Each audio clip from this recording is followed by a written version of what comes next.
This road gets lonely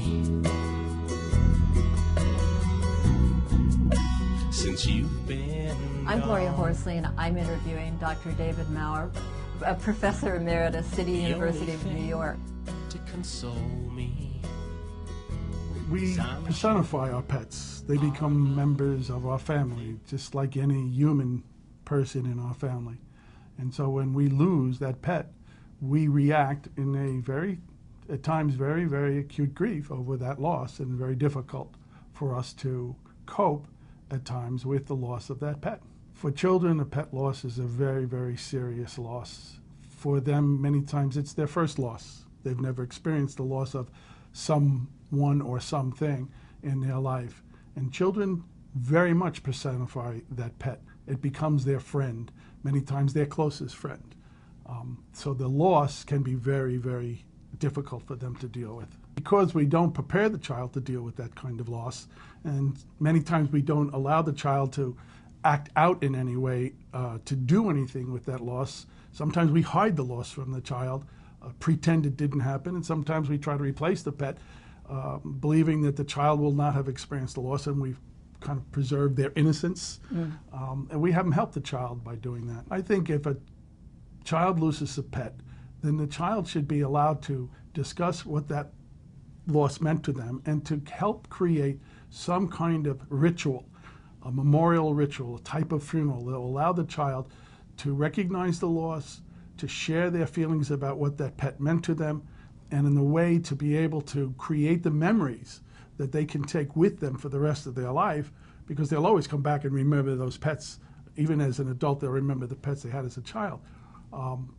But they'll recognize that they've lost that pet. That pet won't be back. They will only have the memory. What we did in the book was we had the child create a box of just an empty box, and on it they put a sign of the name of their pet. In this case, the dog was named Freckles.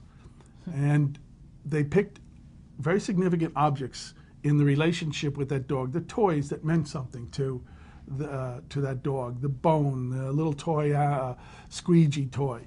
And then invited in friends who knew this dog, and each of them took a toy, placed it in this memory box, and as they did, they said something that they remembered about the dog, how the dog liked to play, how the dog jumped on them when they came in the house, how the dog would tease them at times. And they would put it in the box, and when all the toys were placed in the box, they then closed the lid, recognizing that this was the end of their having a relationship with that dog, but all the memories were there. They were still there that they could take with them for the rest of their life. Oh, what a wonderful idea.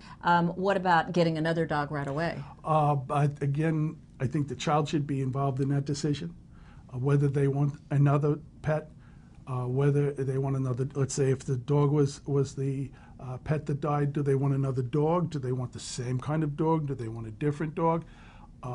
Do they want no pet at all? I mean, for a child, for a while, it can be very difficult for them to prepare themselves to deal with a bonding process with another pet, loving that pet, knowing that maybe something will happen and that pet will die again, and they'll go through this whole grief response again.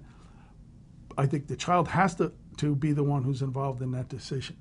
But again, I think it's very important that a pet loss can be a significant teachable moment in the life of the child. The parents can work with children at that point to help them understand what life is, what death is, and how to cope with the loss. Thanks, David. You're very welcome. Stronger than time. It keeps me close to you. When I open up my mind, so I chase butterflies, I reach for falling stars, I look for any sign from where you are. I call your name out to the wind so I can hear your voice again. Death can't keep us apart, I know you by heart.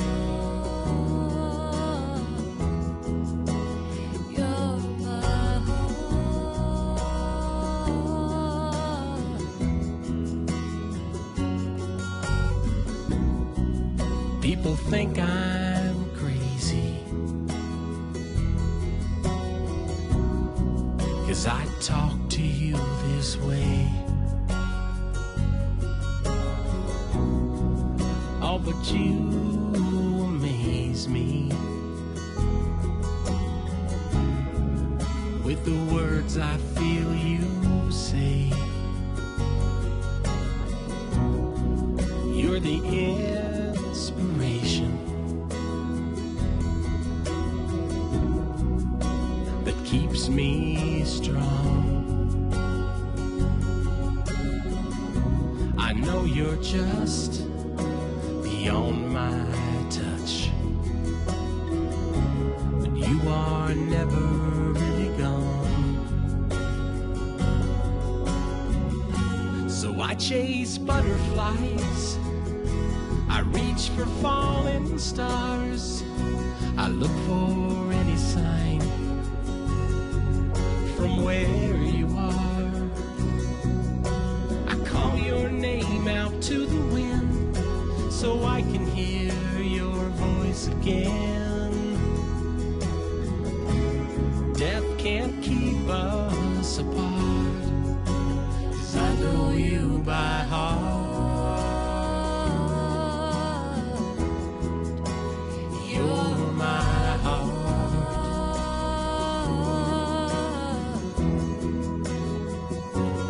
I chase butterflies. You're my heart. I'm gonna keep on chasing butterflies.